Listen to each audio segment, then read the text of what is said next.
1442 with Coach KG. So the second half begins and we are seeing the Pirates coach introducing three new players who will later influence the game by bringing on Usipho Mbule, talent, and as well as the number three, their fullback. Don't know what his name is.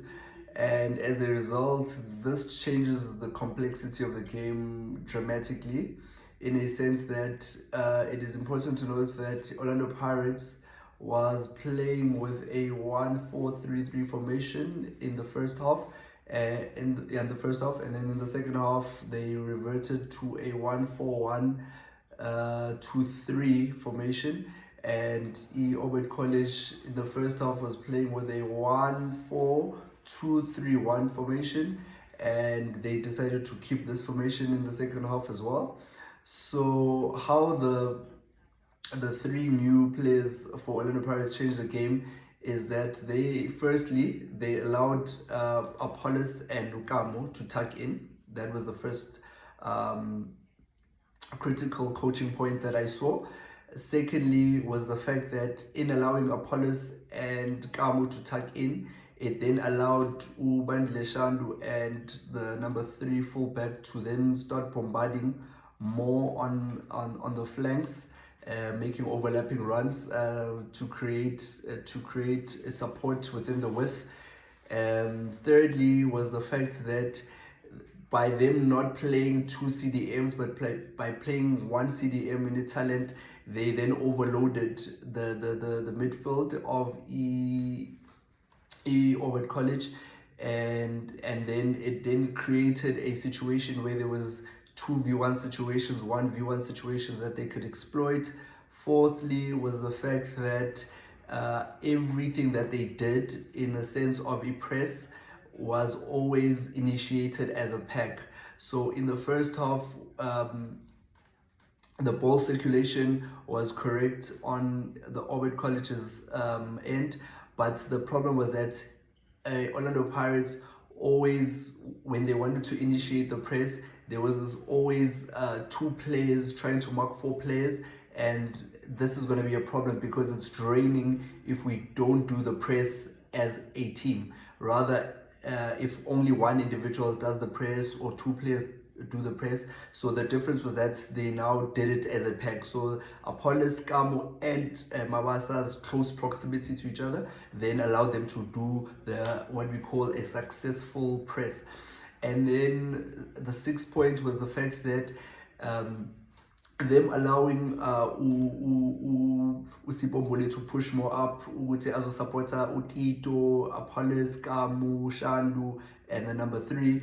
It then allowed the defense of the Orlando Pirates to push up, and as a result, it then it initiated that any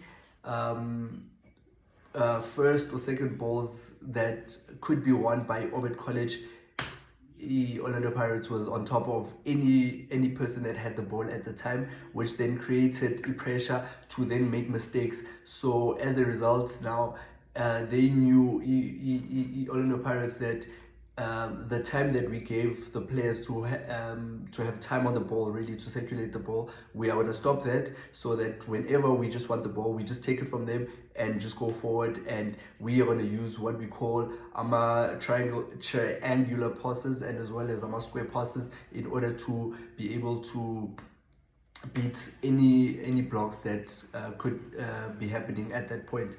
So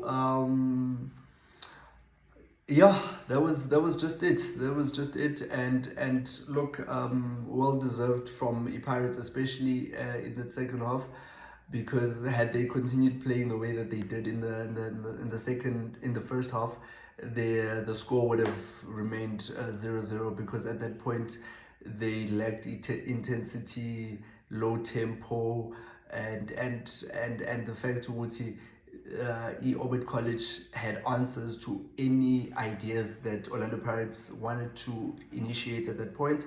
So it was very important to note that Orbit College also did their homework on the fact that if you really want to ensure that the Orlando Pirates doesn't play, you just have a numerical advantage in the middle of the park, and also when you do that, it then limits the guys that are on the flank to be able to make dotting runs behind the fullbacks, which they then capitalized.